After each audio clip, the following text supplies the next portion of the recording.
할렐루야. 오늘 마태복음 5장 20절의 말씀을 먼저 함께 읽겠습니다. 내가 너희에게 이르노니 너희 의가 서기관과 바리새인보다 더 낫지 못하면 결단코 천국에 들어가지 못하리라는 성경 말씀이 없더라도 우리는 바리새인의 신앙생활을 한번 살펴볼 필요가 있습니다. 그래서 오늘 말씀의 제목을 바리새인을 생각함이라는 제목으로 함께 은혜를 나누어 보고자 합니다. 왜냐하면 오늘날 천만 성도를 자랑하는 한국교회의 일반적인 믿음의 기준으로 보면 그들은 상당히 괜찮은 신앙생활을 한 사람들이었기 때문입니다. 교인한 선입감 때문에 우리는 바리새인 하면 독사의 새끼 아니면 해칠한 무덤으로 경원시하고 그들처럼 신앙생활하면 안 된다고들 하는데 과연 그러한가? 바리새인들에게도 인정해 줄 만한, 칭찬해 줄 만한 어떤 것은 없는가? 한번 살펴보기를 원합니다. 그러나 우리 믿음의 주이신 예수께서 바리새인들을 보면서 화있을진저라든지 뱀들아 독사의 새끼들아로 말씀의 문을 여신 것을 보면 바리새인들의 신앙생활이 뭔가 정상이 아닌 것은 분명합니다. 그럼에도 불구하고 기어오는 21세기를 바라보는 이 시대에 바리새인들이 그리워지는 것은 어찌된 영문입니까? 만일 그 바리새인들이 오늘날 한국교회에 환생한다면 한국교회들은 그들을 책망할 것인가 아니면 어울려서 비슷한 신앙생활을 할 것인가 궁금해지기도 합니다.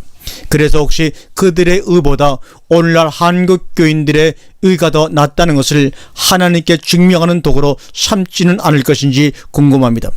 바리새인들의 의, 즉 바리새인들의 신앙생활이라는 것은 과연 무엇이며 그것보다 더 나은 의는 무엇인가? 오늘 이 방송에서 예수의 관점에서 낙지점수했던 바리새인들의 의에 대하여 살펴봄으로써 오늘날 말세를 만난 우리의 경계를 삼고자 합니다. 먼저 성경이 지적하고 있는 바리새인들의 신앙 행태를 살펴보도록 하겠습니다. 여러 가지를 생각해 볼 수 있겠지만 우선 그들은 성경에 대하여 관심이 있었고 일어나는 현상들을 성경의 말씀에 비추어 알아보려는 진지함을 가지고 있었다는 점입니다. 다음 말씀을 읽겠습니다. 요한복음 9장 16절의 말씀입니다. 바리새인 중에 혹은 말하되 이 사람이 안식을 지키지 아니하니 하나님께로서 온 자가 아니라며 혹은 말하되 죄인으로서 어떻게 이러한 표적을 행하겠냐며 피차 쟁론이 되었더니, 자, 예수라는 청년이 날 때부터 소경되었던 자를 안식일에 고쳐준 사건이 발생합니다. 그렇지 않아도 문둥 병자를 고쳐주고 보리떡 5개와 물고기 2마리로 5,000명을 먹이는 등 표적을 행하고 다녀 그 신분에 대하여 의심이 돼가던 갈릴리 나사렛의 목수 청년 예수가 급기야는 날 때부터 소경된 자의 눈을 띄워주는 기적을 행하자 바리새인들은 과연 이 사람이 하나님께로부터 왔는지 아닌지를 판단해야 했는데 그 판단의 기준을 삼은 것이 다름 아닌 안식일을 지키라는 성경의 말씀이었습니다. 왜냐하면 예수가 정말 하나님으로부터 온 사람이라면 안식일을 지키라는 성경 말씀을 어길 리가 없기 때문이었습니다. 무엇이 잘못인가? 안식일을 안 지키고 눈을 띄워준 예수가 잘못인가? 아니면 안식일을 지키지 않는 것을 보니 하나님께로서 온 사람이 아니라고 판단한 바리새인들의 잘못인가? 또한 그들은 기도할 줄도 아는 사람들이었습니다. 특히 감사와 금식 기도를 참으로 자주 잘한 사람들입니다. 나는 다른 사람들과 토색, 불의, 간음을 하는 자들 같지 아니하고 이 세리와도 같지 아니함을 감사하는 나이다. 나는 일에 2번씩 금식하고 또 소득의 11절을 드린다고 바리새인들은 누가복음 8장 11절에서 얘기하고 있습니다. 이건 그들의 아마 솔직한 고백입니다. 또한 그렇게 했을 것입니다.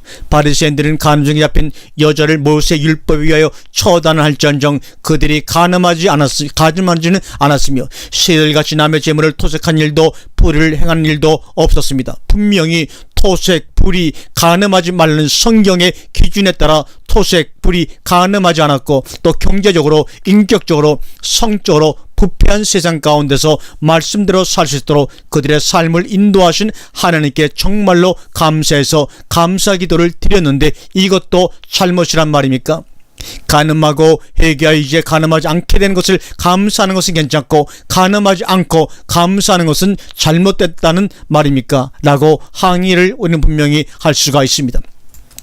금식만 해도 그렇습니다. 바리새인들이 일에 2번씩 금식한 것이 뭐가 잘못이길래 도대체 금식도 하지 않고 오히려 토색하고 불의한 세리는 의롭다 하심을 받고 집에 내려갔는데 바리새인들은 왜 그렇지 못했는가? 우리는 항의해 볼 만합니다.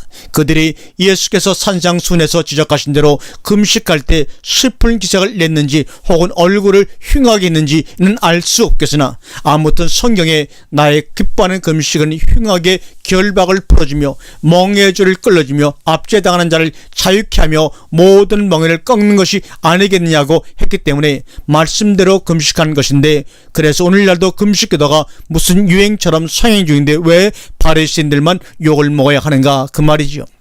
11조의 문제도 마찬가지입니다. 오늘날도 그렇지만 11조를 정확하게 제때 바치지 않는 것이 죄지, 어떻게 소득의 11조를, 그것도 해양과 박하와 근처의 11조까지 꼬박꼬박 잘한 것이 잘못이란 말인가? 당연히 이렇게 우리는 항의를 해볼 수가 있습니다. 오늘날 한국교회에서 예수 당시의 바리새인들만큼 신앙생활을 하면 하나님 앞에서는 어떨지는 모르지만 인간들의 교회에서는 그는 틀림없이 모범신자요 교회의 보배이며 기둥일 것입니다. 마태복음 23장에서는 바리새인들이 특히 묵사발이 되고 있는데 이 점에 대해서도 바리새인들로서는 상당히 할 말이 많습니다. 예를 들면 다음과 같은 것들이죠. 마태복음 23장 5절과 7절의 말씀입니다. 저희 모든 행위를 사람에게 보이고자 하여 하나니 곧 그 차는 경문을 넓게 하며 옷술은 크게 하고 잔치의 상석과 해당의 상자와 시장에서 문화 만든 것과 사람에게 랍비라 칭함을 받는 것을 좋아하느니라. 물론 성경에 그들의 변명이 적혀있지는 않지만 그들의 변명을 유추하는데 그리 큰 어려움이 있을 것 같지는 않습니다. 먼저 사람에게 보이고자 하여 그 차는 경문을 넓히고 옷술을 크게 한 문제인데, 경문은 하나님의 계명을 집에 앉았을 때든지 일어날 때든지 어느 때든지 전천으로 생각나게 하기 위하여, 그래서 자신의 마음에 새기고 자신에게 가르치기 위하여 말씀을 가죽에다가 매어 기호를 삼는 것이었고, 또 옷술 역시 그 옷술을 보고 여호와의 모든 계명을 기억하여 준행하고 방종케 하는 자신의 마음과 눈의 욕심을 쫓지 않게 하기 위한 표로서 이스라엘 백성 모두가 만들어 달고 다녀야 했던 것입니다. 바리새인들은 그것을 하나님의 계명도 잘 기억할 겸 오늘날 교인들이 자기가 출석하는 교회 교패를 대문 앞에 붙여 놓음으로써 자기는 하나님을 믿는 사람이라는 것을 사람 앞에서 시인하는 걸로 생각하는 것처럼 자기가 하나님의 말씀 이처럼 잘 순종한다는 것을 나타내고자 해서 그렇게 달고 다녔던 것입니다. 역시 말씀대로 경문을 차라고 해서 찾고 옷술을 달라고 해서 달았던 것뿐인데, 그렇게 하라고 할 때는 언제고 그렇게 했다고 그것이 오히려 화가 되는 때는 또 언제인가? 이는 정말 누구의 잘못인가? 율법의 말씀대로 경문을 잘 만들어 달고 다닌 바리새인들의 잘못인가? 아니면 그 바리새인들대로 잘못이라고 지적하는 그 지적이 잘못인가? 우리 한번 분명히 분별해 봐야 합니다. 장치의 상석과 해당의 상자 문제도 그렇습니다. 그 당시 바리새인이라면 사회적 신분이나 종교적 지위가 소위 지도층이었는데, 그런 지도층 인사라도 잔치자리나 회당에 가서 낮은 자리에 앉아 있는다는 것도 오히려 일부러 겸손한 척한다는 비난을 받을 수도 있는 것입니다.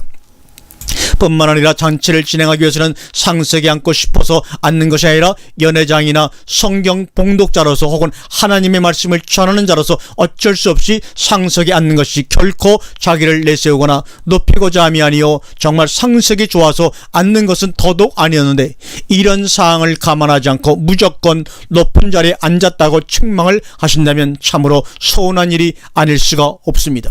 그러므로 그것은 어디까지나 유대사의 제도나 조직의 문제의 주인이 원인이 있었던 것이지, 바리새인 하나하나가 정말로 겸손하지 아니했고 교만했기 때문만 아닙니다. 또 시장에서 사람들을 만났을 때 사람들이 자기에게 문안 인사하는 것을 일부러 하지 말라고 할 수도 없는 노릇이고, 더더군다나 바리새인들은 대부분이 랍비로서 성승의 역할을 하는 위치에 있었던 사람들인데, 랍비대로 랍비라 칭하는 것이 잘못이라면 바리새인들은 무엇이라 칭해져야 하는가? 뿐만 아니라 바리새인들은 하나님을 모르는 이방 종교 신자들이나 무신론자들을 구원하기 위하여 사도 바울이 겪었던 강의 위험이나 바다의 위험 등과 비슷한 고초를 겪으며 바다와 육지를 두루 다닐 정도로 전도의 열심도 가지고 있었는데, 오늘날 교회에서 이 정도의 열심히 전도하는 사람이 있었다면 그는 매년 전도왕상을 독차지했을 것입니다. 이런 열심이 왜 책망을 받아야 하는가? 바리새인들에게 한 가지 잘못이 있었다면 순전히 오늘날 이 땅에 태어나지 못하고 예수 시대에 유대 땅에 태어난 죄밖에 없는 것 아닙니까? 또한 바리새인 하면 일반적으로 잔과 대접의 것만 깨끗이 한 사람이라든지 해칠한 무덤이라든지 하는 비난도 빼놓을 수가 없는데, 그러면 잔과 대접의 것은 지저분하게 해놓는다든지 무덤 바깥에까지 오물을 뜨려는 행동이 잘하는 것이란 말인가? 틀림없이 바리새인들은 겉도 깨끗하게 하자는 마음에서 그랬을 것입니다. 왜냐하면 보이는 것도 하나님께서 만드시거든요. 겉도 깨끗이 하고 속도 깨끗이 하면 더욱 금상첨화일 것이기 때문입니다. 또한 그들의 그러한 외부적 단장도 신앙 성장의 한 과정에서 일어나는 문제로 보아 넘길 수도 있을 것이고, 인간은 이상 더러운 외모보다 깨끗한 외모로 사람을 대하는 것이 A였기 때문입니다. 그런 면에서 떡을 먹을 때 손을 씻어야 하느냐 씻지 않아도 되느냐 하는 문제는 이미 우리의 상식으로 봐도 바리새인들의 판단이 옳은 것이 아닙니까? 아무렴 떡을 먹을 때 손을 씻고 먹는 것이 위생적으로 보나 점잖은 신사의 채통으로 보나 어느 뭐로 보더라도 합리적이며 타당하며 설득력을 지니는 것이지, 하나님을 믿는다고 어찌 떡 먹을 때 손도 씻지 않으랴 그 말이죠. 문제는 그러한 내용이 성경에 나와 있지 않고 장로들의 유전에 의한 것이라는 점인데, 이 장로들의 유전이라는 것도 마치 오늘날 교회가 교회법으로 술 먹지 말고 담배 피우지 말라고 권하는 것처럼 떡 먹을 때는 손을 씻어야 한다고 권하는 것에 불과한 것인데, 그럼 손도 안 씻은 채로 떡을 먹고 신자가 되어서 술도 마시고 담배도 피우는 것이 보기에 아름다운 신앙의 모습이란 말입니까? 그렇지 않지 않습니까? 물론 이런 변호에 대하여 어떤 이는 성경 말씀대로 그들이 입술로만 하나님을 존경하고 훨씬 중요한 마음은 하나님에게서 멀었지 않느냐고 마태복음 15장 8절의 말씀을 가지고 반박할 수도 있습니다. 지당한 말씀입니다. 그러나 한편으로 생각해 보면 그 마음이라는 게 또 그렇습니다. 입으로 시인하여 구원을 받는다는 말씀도 있고 보면 입술로도 하나님을 시인하고 존경해야 하는데, 마음에도 없는 말을 한두 번도 아니고 어떻게 일생을 통하여 하면서 살 수 있다는 말입니까? 특히 사도 바울이 사울이었을 생각해보면 그는 바리새인이었고 열심히는 흠이 없는 자였다고 빌립보 3장 5절과 6절에 증언하고 있습니다. 율법에 의해 있어서 흠이 없이 살았던 사울이 교회를 핍박했을 때는 그건 역시 하나님을 위하는 마음에서, 그것도 구약 성경의 기준 위에서 출발한 것임에는 틀림이 없었던 것입니다. 즉 하나님을 위하는 열심과 마음이 예수를 핍박하고 교회를 핍박하는 것으로 나타나는 것인데, 누가 바리새인 사울을 향하여 하나님을 향한 마음이 없었다고 비난을 할 것입니까? 십계명으로 대표되는 율법의 기준으로 정말 흠이 없이 신앙생활을 하고 또 그렇게 사는 것이 하나님을 섬기는 것이라면 인간으로서의 존재의 의미라고 생각하며 살았던 사람이 바리새인들이었습니다. 여호와 하나님의 이름을 망령되이 일컬지 않기 위하여 함부로 여호와를 입에 달지도 담지도 아니하고 우상을 만들거나 거기 절하는 것은 상상할 수도 없는 일이었습니다. 또한 안식을 기억하고 항상 거룩하게 지켰으며 간음, 살인, 도적질, 거짓 증거하지 않았으며 나아가 기도생활 열심히 하고 성경에서 영생을 얻는 줄 알고 성경을 상고했으며 금식하고 구제하고 11정금을 비롯한 각종 헌금을 열심히 드렸으며 마음과 뜻을 다해 전도한 사람이 바리새인들이었습니다.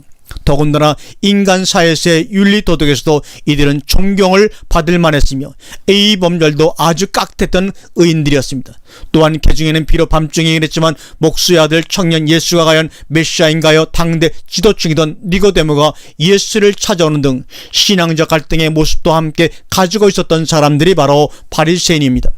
이런 바리새인을 어찌 잘못되었다 할 것이며, 오늘 사는 신앙인 가운데서 이런 바리새인을 향하여 돌을 던질 수 있는 자 과연 누구랴 그 말입니다.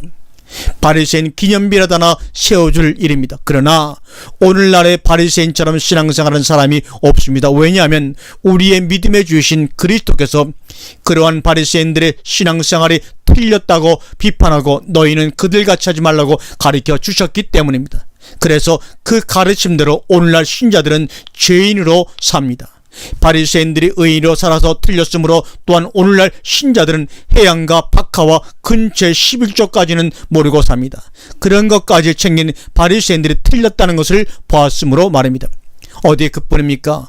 오늘날 신자들은 바다와 육지를 돌아다니며 교회의 난을 얻기 위하여 전도에 애쓰지도 않습니다. 바리새인들처럼 배나 더 지옥 자식 되게 할까 두려움으로 안식일을 율법시설처럼 온전히 지키지도 않고 삽니다. 안식일을 온전히 지킨다고 신앙생활 잘하는 것이 아님을 보았으므로 새벽기도 철야기도 열심히 하지만 그것 역시 신앙의 전부는 아니라고 생각하며 삽니다. 왜냐하면 그것으로 신앙의 기준을 삼았던 바리새인보다 그렇지 아니했던 세리를 본받고자 해서입니다. 그래서 오늘날 바리새인들은 없습니다. 그래서 교회는 하나님의 은혜 가운데 일주월장 성장 발전해서 하나님께 영광을 돌리고 있습니다. 얼마나 감사한지 모를 일입니다. 신자들 모두 죄인이기 때문에 통해자복의 기도를 드리고 행위가 중요한 것이 아니라 마음이 중요한 것이기 때문에 교회 갈 때도 옷 단장, 얼굴 단장보다는 마음 단장에 보다 신경을 씁니다. 내가 신앙의 기준이라는 바리새인의 교만이 틀렸다는 것을 알기 때문에 오늘날 신자들은 낮아질 줄 아는 겸손도 가지고 삽니다. 또한 장치나 해당에 상석에 앉는 것이 별로 아름답지 못한 것임을 알기에 가능하면 낮은 자리에 앉아서 삽니다. 이 얼마나 아름다운 모습이며 이 얼마나 감사해야 할 모습입니까? 그런데 딱 한 가지 애석한 점이 있다면 오늘날의 겸손은 옛날의 교만을, 오늘날의 통해 자복의 기도는 옛날의 의인됨에 대한 감사의 기도를 그대로 뒤집어 놓은 것이라는 사실을 많은 사람들이 간과하고 있다는 점입니다. 그러나 그런 것쯤이야 아무렴 어떤가, 예수만 믿으면 되지. 그래서 오늘날 바리새인은 없습니다. 드디어 아버지의 뜻이 저 하늘에서 같이 이 땅에서도 이루어진 것입니다. 하나님께 영광을. 아멘.